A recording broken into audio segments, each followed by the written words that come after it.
कुछ एथिक्स भी होते हैं टैरो रीडिंग के, वो भी मैं आपको बताता हूँ। Never give a reading for yourself और anyone else when you are tired. अगर आप थके हुए तो आपको रीडिंग नहीं करनी चाहिए, क्योंकि उस समय में क्या होता है, क्योंकि जैसे मैंने बताया एनर्जी के ऊपर ही सारा काम होना है यहाँ पर। और अगर आप खुद ही एनर्जाइज फील नहीं करोगे तो आप किसी के लिए रीडिंग कैसे करोगे?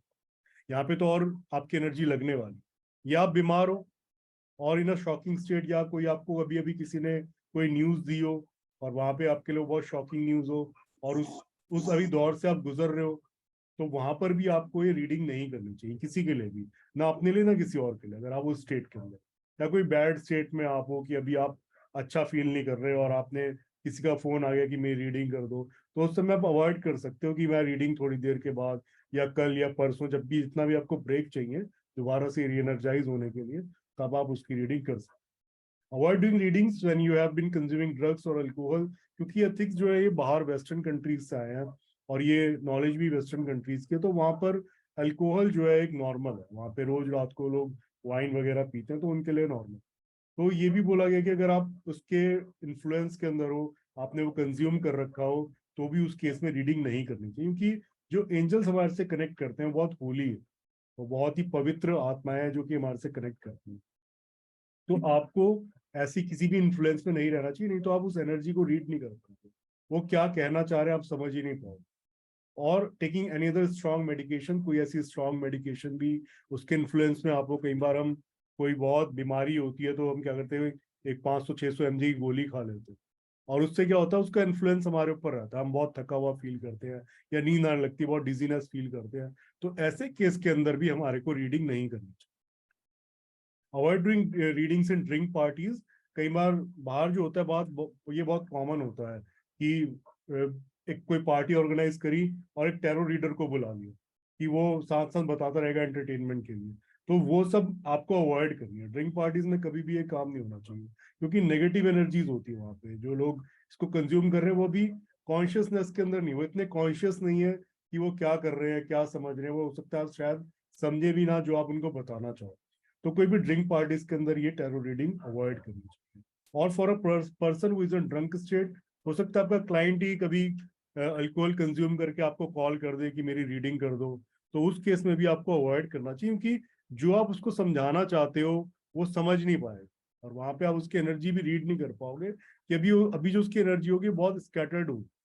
जब वो बैलेंस एनर्जी में हो, जब वो सुनने की क्षमता में हो आपको, तभी आपको उस समय में आप अवॉइड कर सकते हो कि अभी मैं रीडिंग नहीं कर सकती, आप सुबह फोन करना है, कल फोन करना, या मैं आपको कॉल करके बता दूंगी या बता दूंगा कि जब हम मेरे को रीडिंग करनी चाहिए। तो इस ऐसी स्टेट में भी पर्सन को अवॉइड करना चाहिए। Avoid doing readings for people who are not present. कई बार लोग पूछते हैं कि मेरा बॉयफ्रेंड क्या कर रहा है, गर्लफ्रेंड गर्लफ्रेंड क्या कर रही है, ऐसा। अगर वो पर्सन प्रेजेंट नहीं है तो उसकी रीडिंग आप लोगों को नहीं करनी चाहिए। सिर्फ चिल्ड्रन जो है वो एक्सेप्शनल केसेस, अब बच्चे तो पूछने नहीं आ सकते, तो माँ बाप ही पूछेंगे उनके लिए, तो वो वहां पे चल जाता है, वो एक्सेप्शनल केस है।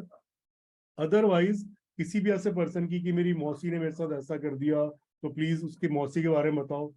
हाँ, अगर वो अपने बारे में पूछना चाहता है कि किसी ने, उससे रिश्तेदार ने कुछ ऐसा कर दिया है या कुछ भी प्रॉब्लम क्रिएट कर रहा है, अब मुझे क्या करना चाहिए, अपने लिए अगर वो पूछ रहा है दैट्स ओके। अगर वो किसी और के लिए पूछ रहा है कि मेरी मौसी के लिए बताओ मुझे, मैं मौसी के लिए क्या करूं, या बुआ मेरी ऐसे करती है तो उसके लिए मैं क्या करूं, ऐसी रीडिंग आप लोगों को नहीं करनी चाहिए। ये भी इसकी एथिक्स के अपोजिट है, ये अपोज करती है आपको ऐसी रीडिंग जो पर्सन प्रेजेंट नहीं। हाँ, अगर वो प्रेजेंट है, दोनों एक दूसरे से परेशान है, या दोनों किसी उलझन को लेकर के आपके पास आए हैं, दोनों प्रेजेंट है आपके पास, या दोनों की सहमति है वो रखी है, ऑनलाइन आपकी बात हो गई है कि हाँ मेरी रीडिंग कर देना, मेरी उसके साथ कुछ ऐसा, या कोई डिस्प्यूट चल रहा है प्रॉपर्टी वगैरह को लेकर, कुछ भी ऐसी चीजें, ऐसी रीडिंग्स बहुत आती हैं।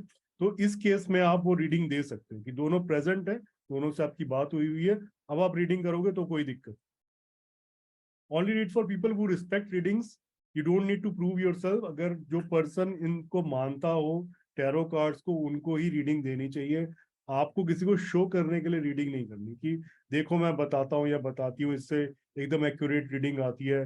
वो मानता भी ना हो, वो कुछ भी कहता हो कि नहीं होता, कुछ नहीं होता, ये सब चीजें कुछ नहीं होती, अगर वो नहीं मानता तो आपको जरूरी नहीं है, क्योंकि अभी उसके एंजल्स, उससे आप कनेक्ट नहीं कर पाओ। उसके साथ भी हमारे साथ क्या होता है, हर किसी के साथ एंजल्स कनेक्टेड होते हैं, पर कोई उसकी आवाज को सुनता है, कोई नहीं सुनता। हम लोग एक माध्यम है, हम जो टैरो रीडिंग करते हैं हम लोग एक मीडियम है उसको बताने का, उसके क्वेश्चन के आंसर्स करने का। तो उसके एंजल्स भी हमारे साथ कनेक्ट करते, अगर वो उसके एंजल्स ही अभी उसको मना कर रहे हैं या उसका भी उसका वो टाइम नहीं आया उसको पता होने का, तो भी आपको रीडिंग नहीं करनी चाहिए उस पर्सन के लिए, कि अगर वो नहीं मानता तो दैट्स ओके। आपको कुछ प्रूव करने की जरूरत नहीं है कि इतने सालों से लोग कर रहे हैं, हजारों साल से ये विद्या आई जा रही है और लोग, हजारों लोग, लाखों लोग इसकी रीडिंग लेकर के फायदा उठाते हैं। ऐसा ग्रुप कुछ आपको प्रूव करने की जरूरत नहीं है। जब उसका समय आएगा वो अपने आप आपके पास रीडिंग के लिए आएगा और आप उसकी रीडिंग करो। तो avoid giving too many free readings. कई बार लोग क्या करते हैं, फ्री रीडिंग्स बहुत ज्यादा करने लगते हैं कि अब बताने के लिए कि हाँ एकदम सही रीडिंग आती है, चाहे वो लोग मानने वाले ही हो, या कुछ लोग बोलते हैं कि चलो फ्री रीडिंग कर दो, मैं तो रिलेटिव हूँ, मैं तुम्हारा रिश्तेदार हूँ, मैं तुम्हारा फ्रेंड हूँ। तो बहुत ज्यादा फ्री रीडिंग नहीं करनी चाहिए, उससे क्या होता है आपकी एनर्जी ड्रेन हो जाएगी, क्योंकि आपकी एनर्जी लगे जा रही है और आपको वापसी में वहां से कुछ मिल नहीं रहा। तो एनर्जी एक्सचेंज जो है बहुत ज्यादा जरूरी है। फ्री रीडिंग के लिए मैं आपको बताता हूँ कैसे फ्री रीडिंग करते हैं। आप कोई, जैसे आप किटी पार्टी आपने ऑर्गेनाइज करी, या 20-25 लोग आप लोग इकट्ठा हो गए, आपने सबको बुला लिया कि मैंने टैरो रीडिंग सीखी है, मैं टैरो रीडिंग आपको बताऊंगा कैसे कैसे ये वर्क करती है, और वो लोग सब मानने वाले हैं कि हाँ अच्छी बात है, हमें बताओ, हम भी बहुत इंटरेस्टेड हैं सब जानने में। तो आप क्या कर सकते हो, 25 लोगों के नाम लिख के एक पर्ची एक बॉक्स के अंदर डाल सकते हो कि पहले 5 लोगों की या पहले 3 लोगों की मैं रीडिंग फ्री में दूंगा, अगर आपको और इंटरेस्ट आया तो उसके बाद इतने मेरे चार्जेस रहेंगे। ठीक है, तो ये आप कर सकते हो। ये 3 जैसे जैसे लोगों के जब पर्ची निकलेगी स्टार्टिंग में, उनकी आप फ्री रीडिंग करो। और एक्यूरेट, बहुत एक्यूरेसी होती है, मैं सही बता रहा हूँ, 90% वही चीज आएगी, वही कार्ड्स आएंगे जो उस पर्सन की प्रॉब्लम हो। तो आपको बहुत ज्यादा फ्री रीडिंग से बचना है, उसके मैं तरीके आप लोगों को बता दूंगा, ये एक तरीका है। और भी बहुत तरीके होते हैं कि आपने, चलो एक क्वेश्चन में आपका फ्री में बता दूंगा या बाकी क्वेश्चन उसके बाद पेड रहेंगे, तो इस तरीके से भी आप उनके लिए रीडिंग कर सकते। Avoid always do psychic protection before reading. और जैसे मैंने बताया साइकिक प्रोटेक्शन बहुत ज्यादा जरूरी है, क्योंकि हम एनर्जीज के साथ कनेक्ट होने जा रहे हैं लोगों की, बहुत तरीके के लोग आपके पास आएंगे, हर तरीके का पर्सन, हर तरीके की क्लाइंटेज आने वाली है। लोग आपको कॉल करके पूछेंगे, लोग आपके पास आकर के पूछेंगे, तो आपको साइकिक प्रोटेक्शन बहुत ज्यादा जरूरी है, जो मैंने पहले बताई, वो करके ही आपको रीडिंग करनी चाहिए। Always clear your deck after every reading, do for more accurate readings. और अगर आप एक्यूरेसी चाहते हो रीडिंग्स के अंदर, तो आपको हमेशा डेक को अपने क्लियर करना है। जितनी बार भी आप रीडिंग करो, एक बार आपने रीडिंग कर दी उस पर्सन की, अब दूसरा पर्सन का नंबर आ गया, तो आपको क्लियर करनी है। क्लियर करने का मैं बता देता हूँ कौन कौन से तरीके होते हैं एनर्जी क्लियर करने के। So common ways to clear your cards: knock 3 times to clear old energy off. आप 3 टाइम्स कार्ड के ऊपर नॉक करते हो तो वहां पे भी एनर्जी क्लियर हो जाती है। आप इंसेंस या सेज जला सकते हो। आपको लगता है कि जैसे मैंने किसी की पर्सन की रीडिंग करी, बट अब दूसरा पर्सन आया तो उसके उससे वो कार्ड रिलेट नहीं कर रहे, ऐसा कई बार होता है 10-20% केसेस के अंदर, कि कार्ड रिलेट नहीं कर रहे होते, वो कहता है मेरे साथ तो ऐसा कुछ नहीं हो रहा। तो आपको क्या एनर्जी क्लियर करने की जरूरत है, हो सकता है भी पुराने पर्सन की एनर्जी उसमें रह गई है, या भी वो उतना क्लियर नहीं हुआ, वहां पे आपको शक करने की जरूरत नहीं है कि मेरी थोड़ा सा साइड वो हो गई है, इंट्यूशन पावर कम हो गई है, या मैं रीडिंग सही से नहीं कर पा रहा, या मैं सही से सीखा नहीं है। ऐसा कुछ नहीं है, सिर्फ एनर्जी क्लियर करने की जरूरत है। आप दोबारा एनर्जी क्लियर करोगे तो वो रीडिंग सही आने लगेगी।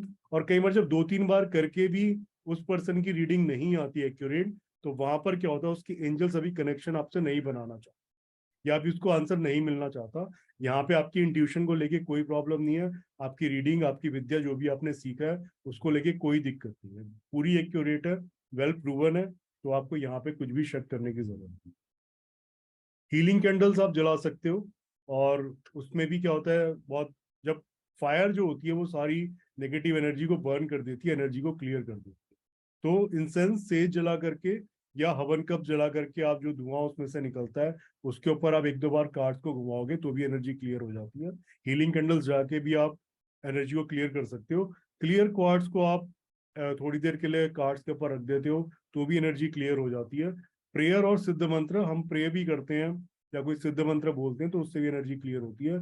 हम एंजल से प्रे कर सकते हैं कि आप हमारे कार्ड्स की वजह से एनर्जी को क्लियर कर दीजिए, ताकि मैं दूसरे पर्सन की रीडिंग एक्यूरेट कर सकूं तो भी एनर्जी क्लियर हो जाए।